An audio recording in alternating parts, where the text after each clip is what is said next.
Hey there, StarCraft fans! It's Falcon Paladin coming at ya with yet another edition of StarCraft 2 Legacy of the Void. Today, gonna be a match between Rogue and Trap here on 2000 Atmospheres, the latter edition from DreamHack Last Chance. It is a 2022 replay. Top right, we got ourselves Rogue, World Champion Rogue, and in the bottom left we have Trap, runner-up for the World Championship for 2021. Wait, 2020. 2021 championship is coming up next month at Katowice. Alright, man, so Trap is probably the best Protoss player in the world at this point, and Rogue has a claim to being the best Zerg player. So we've got two players at the top of their game, and 2000 Atmospheres, it's a little bit hard to block off, but I kind of feel like if Trap sent the probe out earlier, he would have not had such a hard job of blocking it. Would have showed up maybe a little bit earlier, but anywho, boom. All right, what are we looking at on the other side? Nobody's going for a proxy at this stage. No proxy hatch. Going for the gateway on the low ground here is Trap. You can do that here on 2000 Atmospheres. You don't have to worry about the Terrans showing up and setting up tanks and shelling your front door or Marines. It's going to be Zerglings, and you know what? They don't have ranged attacks. So you put a cannon back here or an Adept, and you're good to go against, you know, a decent number of Zerglings. If it's a Baneling Bust or something, obviously you're going to have a bad time. And Rogue's been known to go for some really, really strong Baneling pressure against Protoss to kill them before the Protoss can get to the point where they get up that Skytoss army that is annoying and hard to deal with. So we'll see what he does. We'll see if he goes for a Queen Walk here. We'll see if Trap goes for Skytoss first. If he decides to go for a more traditional ground-style attack with Adepts, or maybe getting some Colossus out. Some charge lots, maybe, with some Void Ray support. Maybe a hybrid of Skytoss and ground. We will have to see. And to see all together here. So yeah, hit that like button if you're excited for a ZVP featuring Rogue and Trap. I feel like it's been a bit of time since we've had one of those on the channel. I could be wrong, but it feels like it's been a few days. I do like ZVP quite a bit. I just feel like I talk about this a lot with ZVP, but every unit's viable. Every unit from both Protoss and Zerg are totally doable in this matchup. I can't think of a single thing that's just out. Right? Like, think about it in your head right now. Think of every single Protoss unit and every single Zerg unit. And we see, and it's not just that they're not viable, every unit is viable. We see them in matches consistently. Like, we might not see Tempests in this game, but we do see Tempests in ZVP quite a bit. Yeah? We might not see Hydralisks in this game, but we do see Hydralisks in this matchup quite a bit. That's what I'm talking about. So Overlord sees a Stalker first. Doesn't really tell him a lot. Hey, a robotics facility opening from Trap? Whoa, this is a bit of a window for Rogue. Maybe to go for Mutalisks, but the Overlord isn't in position to scout this at all. This Overlord might get down here eventually and see what's going on, but Trap switching it up. Hardcore switching it up, going for that Robo first play. Oh, and a Warp Prism. Is there a Twilight Council I'm missing somewhere? No? Is this just... what the heck is this? So it's 2-gate. Warp Prism. No Blink Stalkers. No Resident Glaive Adepts. No Charge Lots. What the heck? Trap, you're confusing me, and I like it. I like it when there's stuff where I don't know exactly what's going on. I mean, it's just gotta be some... it's 2 gates, though. Like, if there were extra gates coming up... Okay. Oh, and a double... and a double Scar Gate behind it, because of course. Well, I mean, the Warp Prism helps you kill the Overlord, but that's probably not the reason we did this. Right? Right. So, he knows there's a Warp Prism out, and he's like, what is this a fake out? Is this to make Rogue think there's like some 4 Warp Gate, like Blink Stalker or Adept stuff coming his way? But really, it's 2 Stargates behind it. It's forcing Rogue to prepare for ground stuff, but really it's going to be Void Ray soon, with Roach Warren coming in. Still making Queens, because Queens are good against, you know, ground and armies from the sky from Protoss as well. What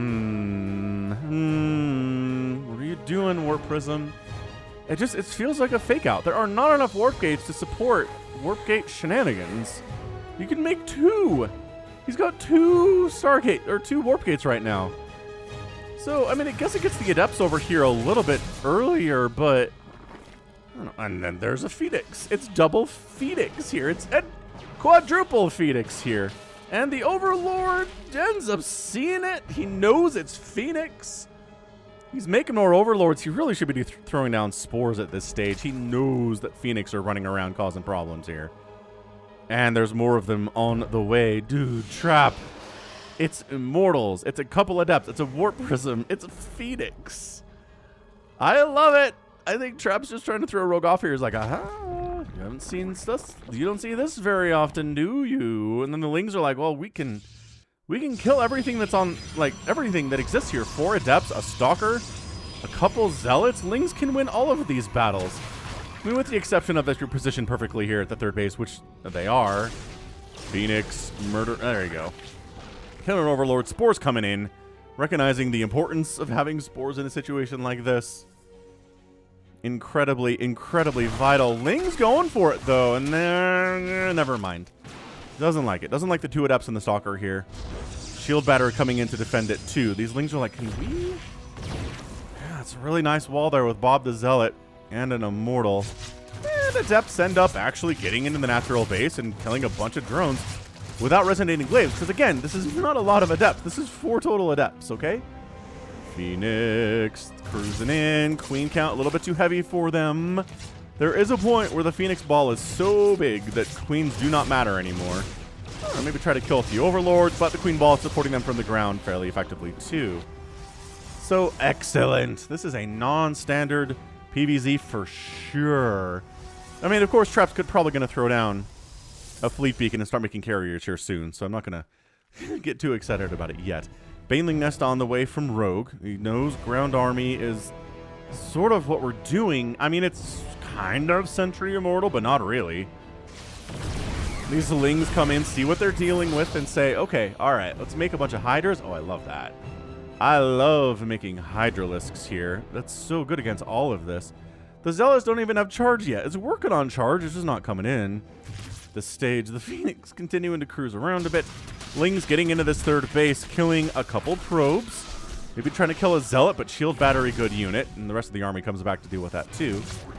Yeah, this defense of the Queens has been very good for Rogue. But what else do we expect from Rogue, right? Fourth base from Rogue coming in. Warp Prism sneaking over with, again, it's 2 Adepts. It's just 2. And they both die. And we're not doing it. We're not doing the fleet beacon stuff, at least not yet. Getting Storm, I support that. Dude, this is crazy. I can't remember the last time I cast a ZVP where the Protoss was just... He was just like...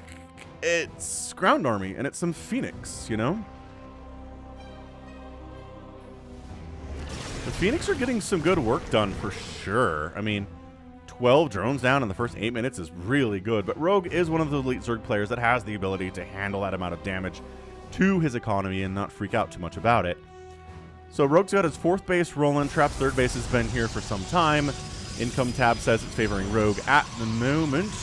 Shard is going to finish up, throwing up 8 warp gates is Trap. He is really committing to this groundy stuff in a way that we haven't seen for some time. Now again, you can transition to carriers from here. It's not... Oh, this is a recall out of here. Phoenix play. Probably. There's not many places they can go without taking hits and maybe losing a couple Phoenix. So you ball up in a corner and then... Oh, you just slide right down the right side. Do not lose any Phoenix. Ling's actually forcing a cancel on this 4th base. Nice. All of them die, but they do force a cancel there, so that's good.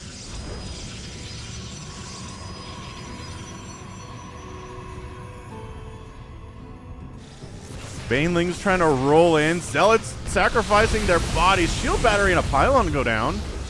Okay. I mean, not the best Baneling bust of all time. Rogue's getting a 5th base down the right side. Once again, we've got Immortals and Sentries, also High Templar with Storm, which is going to be really good against Hydroling Bane. That's actually not a bad composition, especially with the charge lots against those Hydras. You can avoid the charge lots exploding on the Banelings or trying to attack the Banelings there, and they jump on top of the Hydras instead. That's going to go obviously better for Trap. But, oh, there's some kind of a storm drop that I witnessed and then missed.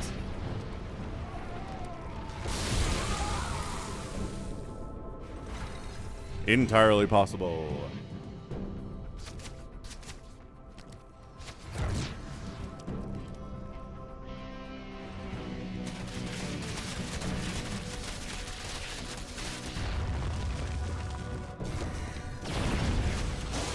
Ling Bane Hydra trying to jump on this. Gonna lose an Immortal and maybe a couple of the High Templar too. Nice Baneley connections there. Everybody gets out.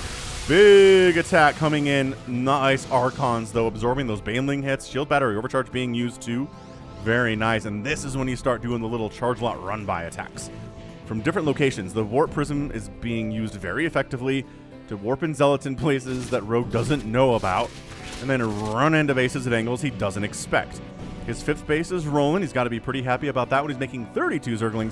Hydraling Bane, but the Storm is good because, of course, the Storm is good. But Rogue's just eating it. He doesn't care about the Storm. He's not even really dodging all that much. Takes down an Archon that's morphing. He's going to take down an Immortal Shield Battery. That does save his butt, but also the cannons and the shield batteries go down. Banelings, oh gosh, getting into the 6 o'clock base. Everybody dying there, but Zealots at the 12 o'clock for Rogue, going ham to 16 drones die. 12 probes go down. It is a worker massacre right now. Counterattacking Phoenix, kind of. Archon's getting on up here. It is 116 to 124 supply at 11 minutes. Nobody's close to maxed out, which is excellent. I fully support games where nobody's maxed out at 11 minutes. Zealots running back into that 12 o'clock. The Queen count, I don't know if the Queen count is enough to handle this many Zealots. I'm looking at it, and with Hydra Link support, yeah, but the Queen's alone, a bit of a struggle situation. Yeah, this 5th base goes down. Ling's, no, trying to poke at the 6 o'clock. That is well fortified and well defended by Trap. Not happening. Resources lost, 15,000 by Rogue, 10,000 by Trap. Trap looking good here. He's looking really good. Taking down that base. Not losing any of his nexuses, losing some probes, but okay, that's replaceable. I think every race does a pretty good job dealing with worker losses once they get to a certain point. It's Chrono Boost, right? Chrono Boosting probes out to replace them for Protoss. Zerg can just make 15 drones whenever they want. And then Terran just uses mules at this stage of the game, and their economy's fine even after losing. Nice snipe on that Phoenix. Even if they're losing, 30, 40, 50 SCVs, they can still win.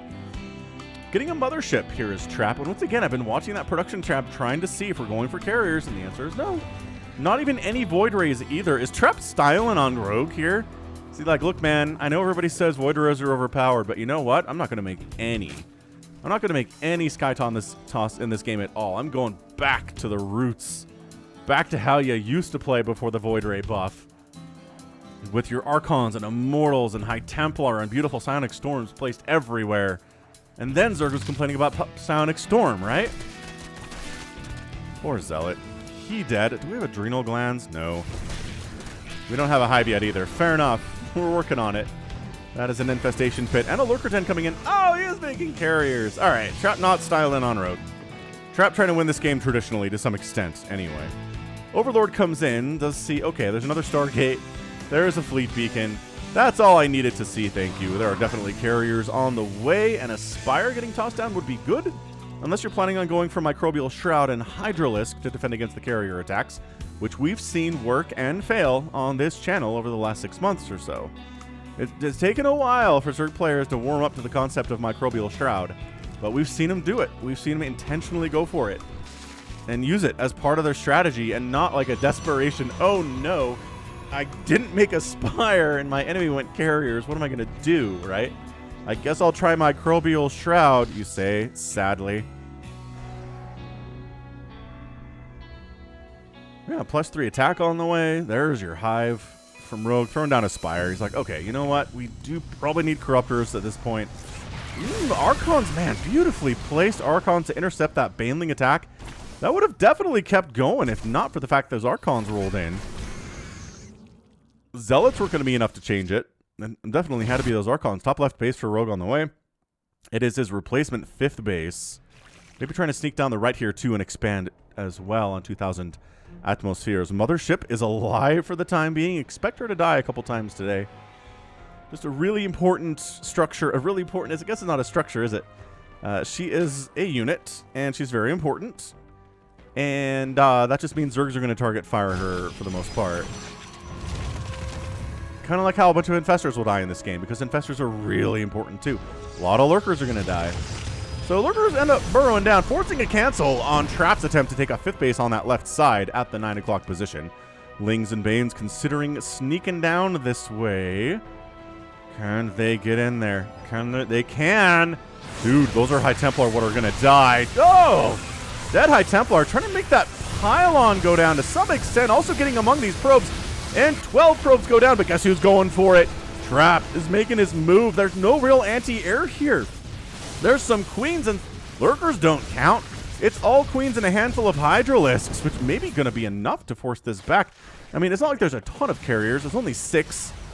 Once you get up to 9 or so, that's when it starts to change. No adrenal glands for these lings, so they would have been able to kill this Nexus by now. I don't think it matters, though. This Nexus is dying anyway. If the lings can focus it down, and they are going to get it before the carriers can respond. So a base goes down, and 19 probes die. And Rogue holds the attack on the north side of the map, just with queens and hydras and lurkers. I think this is now going very well for Rogue. It's been a nice little swing back here in favor of the Zerg player. Income tab hugely favoring Rogue right now, which no Protoss player wants to see. Oh man, he's been knocked down to 3 bases. That's what that is. His 4th base is gone. His attempted a 5th base got denied. Trap needs to start killing bases now, or he's just not going to win this game. So that's why he's sticking up here. That's why he is marching around at the 12 o'clock and not instantly trying to rebuild his bases. He's focused more on making more interceptors, working on upgrades here. Killing creep tumors, trying to force him back that way, and maybe killing this base. Because again, there's no corruptors here. Time Warp comes in, sure. Storm, beautifully done. Another gorgeous Storm. Man, Archon's doing bonus damage versus biological in the mix. Overseer setting up an oversight mode so you can actually see what you're attacking, which is great. Transfuses on individual hydralisks. What micro on display from Rogue here. And he saves the right base. I think Rogue has this game. I don't want to caster curse it. I don't want to call it too soon, but man, yeah, he does save that base. He's even feeling confident enough to retake that base that he lost, you know, a couple of minutes ago here. So that really speaks to his mentality. Maybe even going to take a top left base. He's got 80 workers. He's long distance mining. He's got so many drones right now because he's so oversaturated everywhere that he's got mining happening. Yeah, you know what? He's going +1 flyer attack, but he doesn't have any corruptors at all. I mean, maybe he's just going to toss down like 7 or 8 of them right now. But I think maybe he also feels like we're not making a huge commitment to carriers. It's only the 7. It's not like we've got, again, 8, 9, 10, 11 here. So this is handleable. You don't even need Microbial Shroud, just Queens and Hydras killing the Interceptors because there aren't enough of them to be a huge problem. Dude, abducting the mothership, but I'm not sure there's enough DPS to actually take her down. Yeah, that was a weird choice to abduct her there. I guess her cloak isn't providing shelter for these carriers, but man, look at this. No Microbial Shroud, no carriers at all. Now Rogue is styling on Trap, being like, hey, I don't need any of the special tools to take down your carriers. I'm just going to use Hydras and Queens today with 6 transfuses. And Trap's like, how dare you insult me so. Anyway, Zealots rolling in, trying to go after some of those drones. Does not happen. They abort the attack. Trap very intelligently, not just throwing those Zealots away for nothing. Can they finish off this hatch? Yes, they can, because the army has to get pulled back to deal with this now. Beautiful play. Trap distracting most of the army coming up this way. Archon's in the front. Any storms available. Kind of spree-plitting the Hydras a little bit. Backing him into a choke here. No storms going down. I'm not sure if there's enough energy for it. And this hatch is going to die. Holy smokes. Man, +3 Zealots. 2 attacks each. Looking good. Hatch down. So now Trap is starting to do some amazing stuff. Another hatch is going to die. I know it's 179 to 129 supply in favor of Rogue, but he just lost 2 hatcheries. His top left base got denied too. He's now knocked down to 3 bases and only 62 workers. And the income is plummeting down in favor of Trap because he retook his 6 o'clock and he's retaken this 9 o'clock base as well. Oh my gosh, he just recalled into the main base of Rogue. What an absolute Chad. What a boss here from Trap. Dude, no way. He's going to win this thing down 174 to 129 supply. I guess that's what happens when Rogue gets greedy, decides not to go for Corruptors or Microbial Shroud. No Vipers either. Did you notice that? He doesn't have any Vipers. Oh, he's lost 3. Okay, he's been making them at least, but the Hive goes down. The Infestation Pit goes down. The Spawning Pool's going to die eventually. the counter. There's not really been a counterattack. Rogue kind of tried to come down this way. He did Lurker Bomb the 6 o'clock for Trap, but the 9 o'clock is still alive, and that's massive. Rogue rebuilding his base. Dude, this game's getting an epic tag. I cannot believe how stupid close this is right now, where Rogue has the bigger army, but, like, Trap's just got the right stuff to handle it right now, and Rogue doesn't have the bases. Lurker's tried to attack this 9 o'clock, forcing Trap to recall over there. All right, that's fine. Dude, this Lurker's got 8 kills. Not a bad unit. Look how small Rogue's footprint is right now. He got this base back and this base back, so his income is going to creep up to his side of the map because, I mean, Trap's income is not great right now. His 3rd base is mining out. His 9 o'clock base is not even fully saturated. He's only got 32 probes at the moment. This is nuts. This is honestly a very nuts ZVP. Man, I'm enjoying this a lot. Hope you are too. Hit that like button if you're enjoying this match as a ZVP fan. Because I feel pretty even. Storm, Rogue really wants to kill some of these carriers. I don't know that he's killed a carrier yet. I'm looking at it. No. And it's really hard to kill carriers with his Hydras and Queens. If you can abduct a carrier into a giant ball of Hydras right in the middle, then yes, they can focus it down. But we don't have any Vipers with us right now. More Storms going down. Another attack on this left side, though. Oh, man. Wait, this is the same attack. I'm an idiot. So, still attacking up this way, and this is Trap's new source of income. And it is going to go down. The Hydras are going to finish this thing off. That's 3 attack Hydras. Thank you very much. Thank you kindly. And Trap's income is just now obliterated. He's got this going on. He has 2 mineral patches, both of them very low on mineral count. Rogue has 2 bases. One of them very unhealthy. One of them pretty healthy, though, and hugely oversaturated. Rogue has 900 minerals, which is extremely good. He's going to expand top left, and I think Rogue has this game. Have I caster cursed it enough today to where I've called it in favor of Rogue, and then in favor of Trap, and then in favor of Rogue, and then in favor of Trap? That's how you know it's an epic game, when even the caster is kind of like, I don't know about this. Trap does not have any money. And okay, that's a huge problem for Trap, because he's got 7 carriers that are a huge part of his force. And if his carriers can't remake interceptors, that's it. We're done. He needs to retake a base, but he's only got 0 minerals.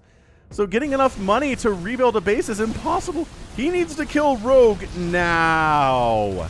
He does kill the 12 o'clock, which is pretty much already mined out. Not a huge deal. Killing this base would be massive. Killing this base would be massive. It's getting, I mean, constructed now.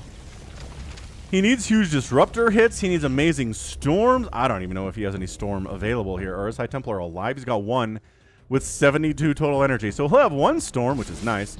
There's random lurkers just harassing the long-distance mining attempts of Trap down here, because that's what lurkers are going to do. Oh, a bit of a flank attack here set up. Trying to get some big disruptor hits. Nice, nice. Okay, taking down a Ravager, but oh, Disruptor goes down. GG! Taps out. Rogue gets the win. Trap just did not have enough money to make that happen. Obviously, 0 minerals in the bank. That's a good reason to tap out. It is. He only had 27 interceptors for, I mean, the number, he still had 7 carriers, man. So 56 available, and he's only got 27. So his interceptor count is just abysmal. No carriers died today, and that's what happens when you don't when you only make 3 Vipers and they die. You don't have any corruptors at all. Killing carriers becomes nigh impossible. But you know what Rogue said? I'm a style on you. I'm not going to make Microbial Shroud. I'm going to make 0 corruptors today. Despite having +1 attack completed, he made 0 corruptors today entirely. I'm just going to use Queens and Hydras and, like, Ravagers for ground stuff, I guess, because I do need some of that. Man, Trap killed 7 hatcheries and a hive. It is hard to lose a game when you do that, but I guess if you end up losing 62 probes, 2 nexuses, and get knocked down to a single very sad mining base at the 23-minute mark, you're just forced to tap out anyway. So fantastic. Epic level game there. I think Trap, if he just had 1 source of mineral income, I think he probably could have won that game, but no. He was not. He was not able to get up a base. And once you have 0 minerals and you're long distance mining, it's insanely hard. Man. Just insanely hard to get it once you have 0 minerals and you're long distance mining, right? And you have 18 workers? Maybe if you had like 50 or 60 in the long distance mining? I don't know. Anyway, good job, Rogue. That's going to be it for me today. This has been Falcon Paladin coming at you with yet another edition of StarCraft 2 Legacy of the Void. Go ahead, hit that like button, hit that subscribe if you like what you saw and what you heard today. You can also catch me on Twitter, Facebook, Patreon, and Twitch, all at /Falcon Paladin. And until next time, as always, thank you so much for watching, and you take care of yourself.